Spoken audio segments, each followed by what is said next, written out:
I'm Byron F. Wilson, founder of the Wilson Academy. The riots that have taken place all over the country and now all over the world are inevitable. And contrary to the opinions of some, the riots are both effective and necessary. The problem is, it's not a sustainable path to what we want. But then what next? What are we supposed to do? That's what this message is about, what we're going to do. Young people, college students, high school students, you're ready to act. You're ready to fight, but no one's listening to you. They just keep telling you to go home. But I hear you, and we have a plan. In order to find a solution, we must first understand why this is happening. The reason that officers of the law and private citizens acting as if they're officers of the law continue to murder us is because we can offer no consequence. For example, the reason you don't see Jewish people being murdered by police is because the Jewish community can provide economic consequences. They own things collectively. They're well invested in the media and the law, and they've built a strong community by focusing on exclusive internal growth and wealth building. But when members of the black community are murdered by white officers or vigilantes, we peacefully protest, focus on whatever election is upcoming, and ultimately, there are no convictions for the criminals. There's something that we missed about how the civil rights movement was effective. Protesting was just the beginning. It was to unify the people and bring attention to the issue. But the next step was always economic action, boycotting, investing in our communities. Then that economic action is what forced legislation. The reason our efforts continue to fail is because we first of all keep asking for change instead of forcing it. But secondly, because we keep skipping a critical step in the process. So what do we want? Well, in the short term, we demand justice. In the long term, we demand reform. But we must be specific if we are to hold our nation accountable. So we demand three things.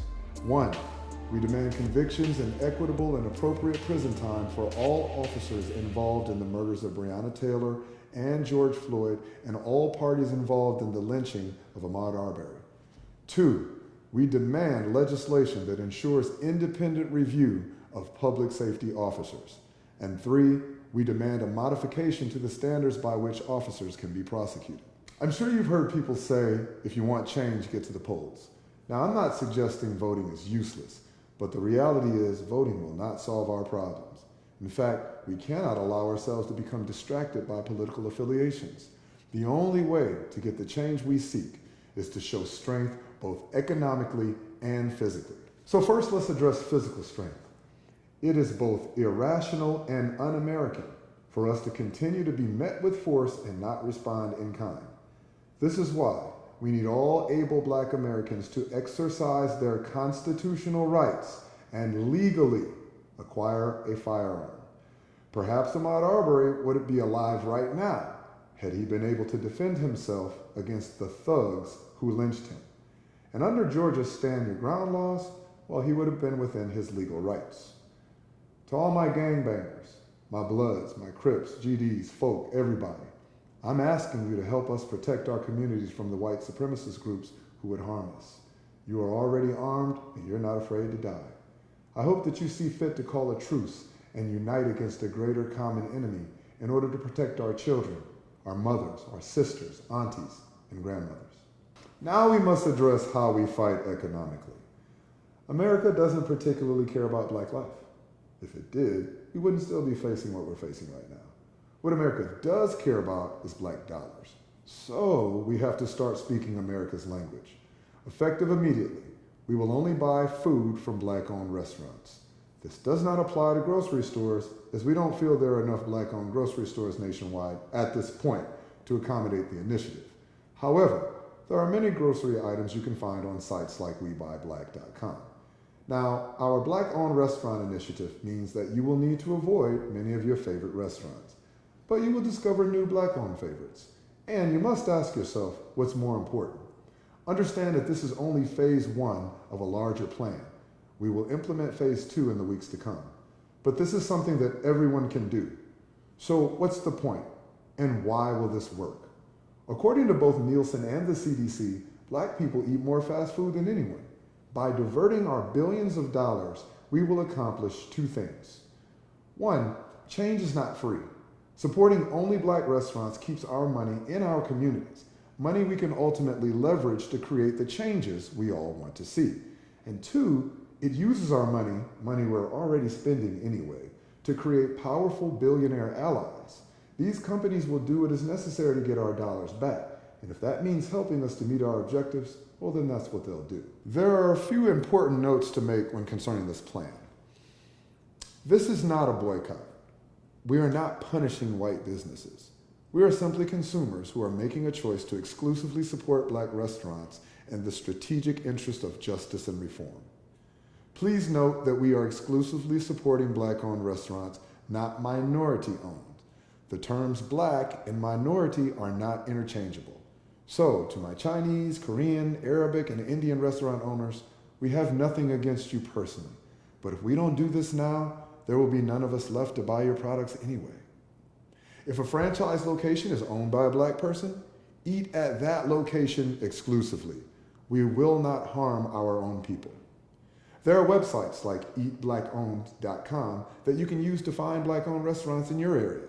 But I'm confident that once everyone learns of our initiative, they'll let you know how to find them. We will not support non-equitable services. We will support Black restaurants that offer the quality and service we deserve. And if we have a negative experience, we will not generalize and say, see, this is why I don't support Black businesses.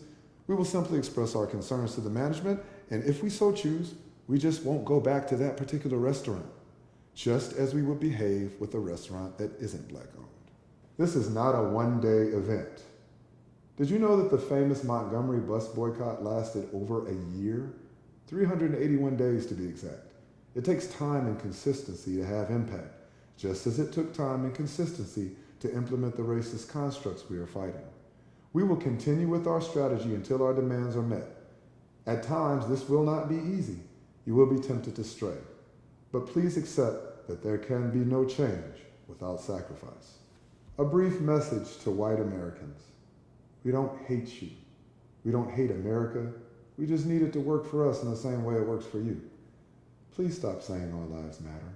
Saying all lives matter is like one house in a subdivision is on fire.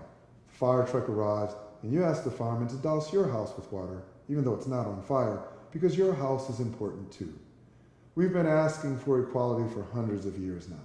Please process that. Understand, we're done asking. This word you see on my shirt is ukurua. It's Zulu. It means fight. Black people, I need us to know that we are bigger than slavery. Our existence didn't begin when we became useful to America. We have our own continent, our own African culture, our own independent history.